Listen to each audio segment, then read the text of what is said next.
Всем привет, вы на канале Викук. Сегодня я приготовлю круассаны на закваске, или как их называют в Италии, бриош.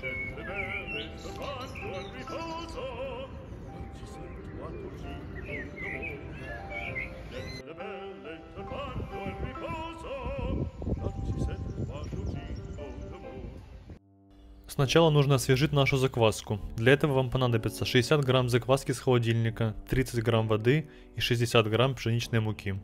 Смешайте все ингредиенты в одной тарелке, замешайте густое тесто и переложите в банку до тех пор, пока закваска не достигнет пика своего роста.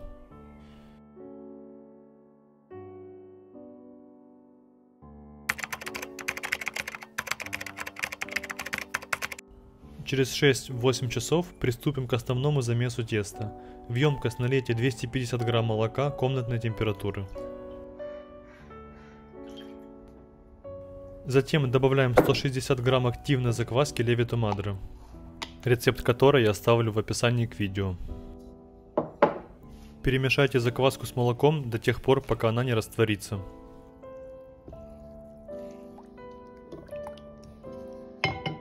И на этом этапе вбейте 2 куриных яйца комнатной температуры и также перемешайте до однородности.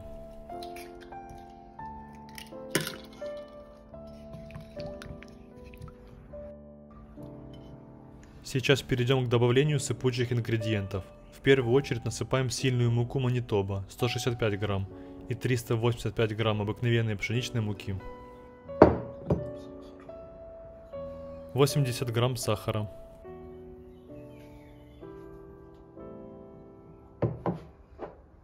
И 7 грамм соли. Ложкой начинаем аккуратно вымешивать тесто.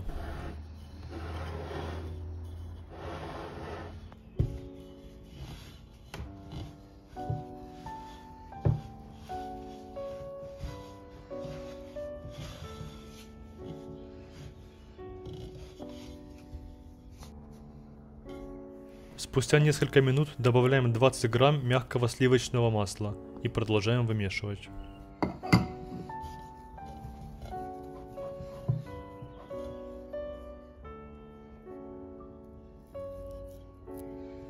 Когда тесто начнет формироваться, приступаем вымешивать руками до формирования однородного и мягкого теста.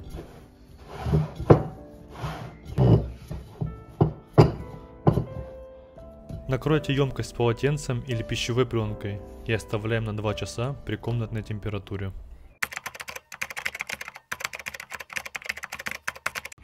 Спустя 2 часа присыпьте рабочую поверхность мукой и переложите на него тесто.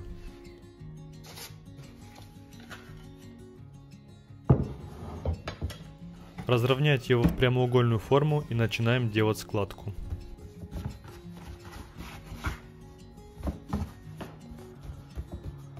Нижнюю часть теста сложите до середины, накройте верхнюю частью, то же самое повторите с левым и правым краем. Переверните тесто швом вниз, сформируйте в круглую форму, переложите в посуду, накройте полотенцем или пищевой пленкой еще на 1 час.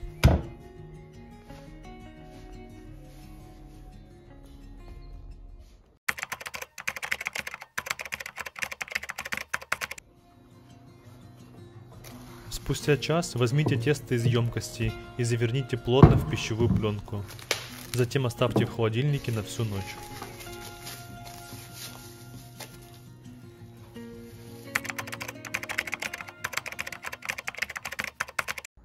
Утром в первую очередь возьмите 250 грамм сливочного масла и оставьте на 1 час при комнатной температуре.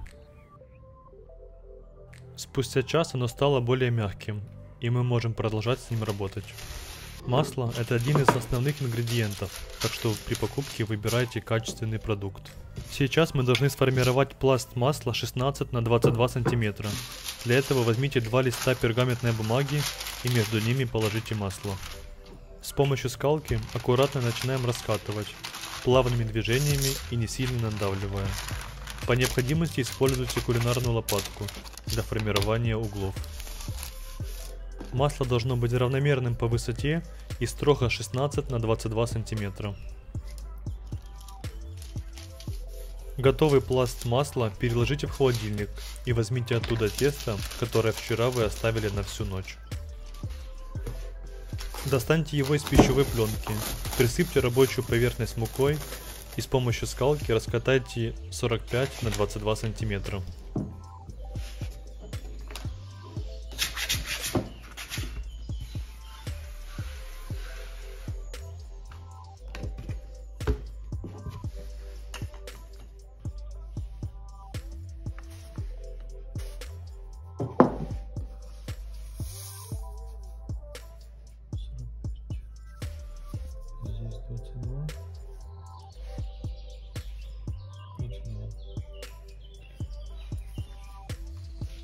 За это время масло немного застыло. Расположите его посередине теста и накройте краями, которые выходят за пределы масла.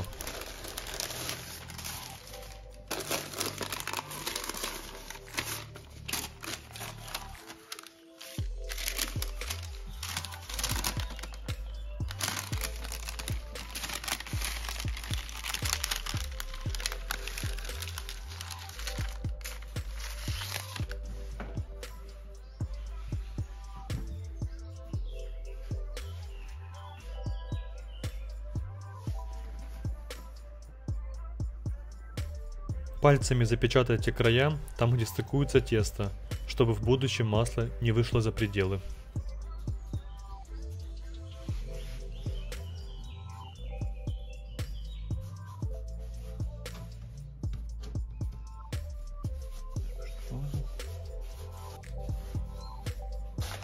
Присыпьте тесто мукой и с помощью скалки раскатайте его в длину до тех пор, пока его высота не достигнет 1 сантиметра.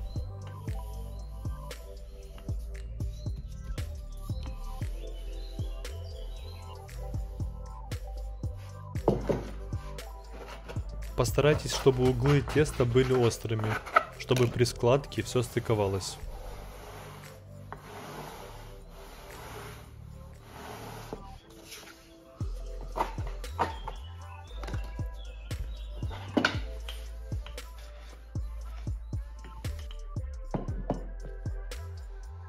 Как я уже сказал, высота должна быть 1 сантиметр. Разверните тесто, и мы начнем делать серию из 3 складок. Это у нас складка номер 1. Возьмите левую часть теста и сложите ее до середины. И накройте противоположной стороной немного внахлёст. Зафиксируйте швы пальцами и продолжаем раскатывать тесто скалкой в длину, до тех пор, пока высота не достигнет 1 сантиметра.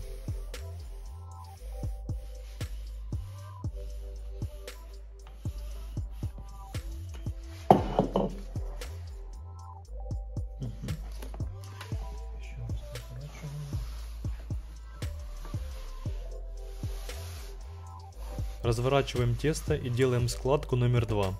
Но в этот раз берем левую часть теста, складываем чуть дальше, чем на середину, чтобы противоположная сторона могла полностью накрыть ее. Стыкуем аккуратно все борта и с помощью скалки продолжаем раскатывать тесто в длину, до тех пор, пока высота не достигнет 1 сантиметра.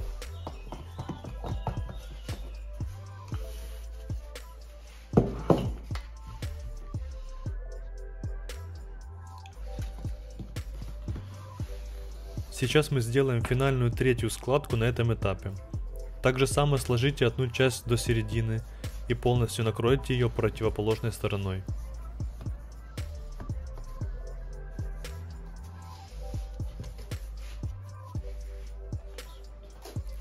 Тесто плотно заверните в пищевую пленку и положите в холодильник на 1 час.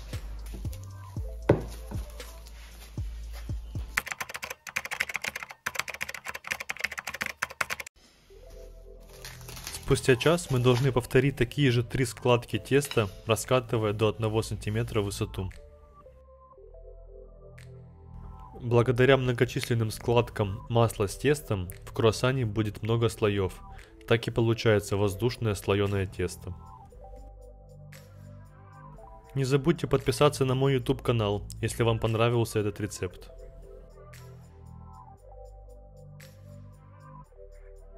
Чтобы тесто не прилипало к рабочей поверхности, периодически присыпайте мукой. И также советую готовить их не в жарком месте, так как масло начинает таять и тесто становится непослушным.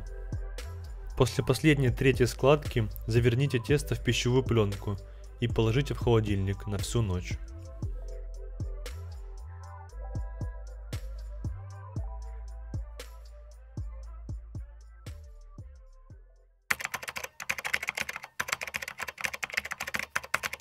Вот и наступил этот день, когда мы приготовим вкусные круассаны. На утро следующего дня присыпьте рабочую поверхность мукой и выложите на него тесто.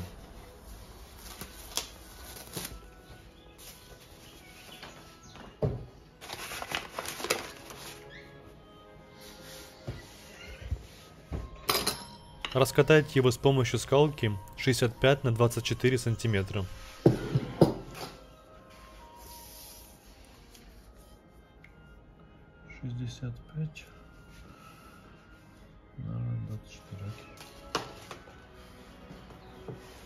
Разверните тесто в горизонтальное положение, и мы начнем вырезать треугольные формы для формовки круассанов.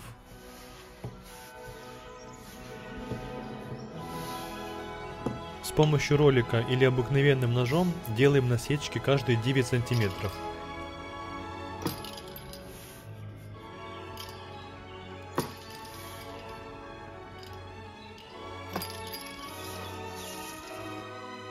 Затем аккуратно начинаем вырезать треугольные формы.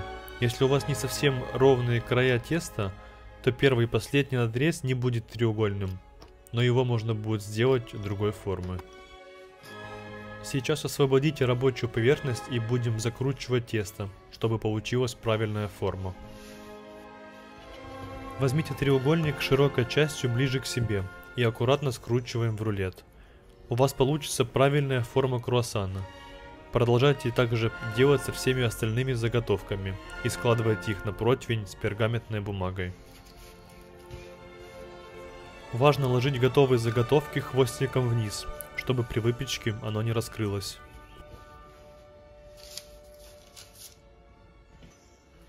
В конце накройте круассаны пищевой пленкой и дождитесь, пока они не увеличатся вдвое, примерно 2-3 часа.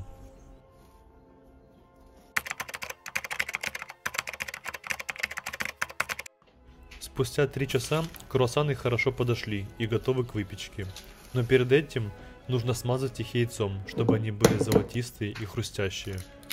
Разбейте одно куриное яйцо и перемешайте, затем кисточкой промажьте все круассаны.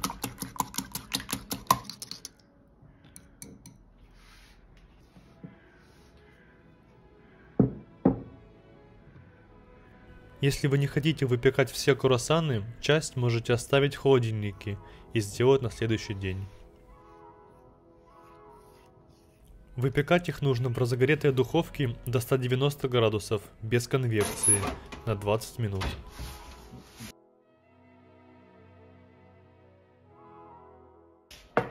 Вот и готовы наши круассаны, золотые и хрустящие.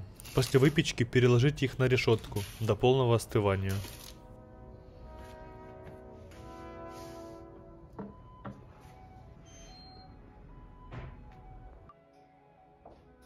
Спасибо, что посмотрели это видео до конца. Поставьте лайк, подпишитесь на мой канал и нажмите на колокольчик, чтобы не пропустить новые рецепты. До новых встреч!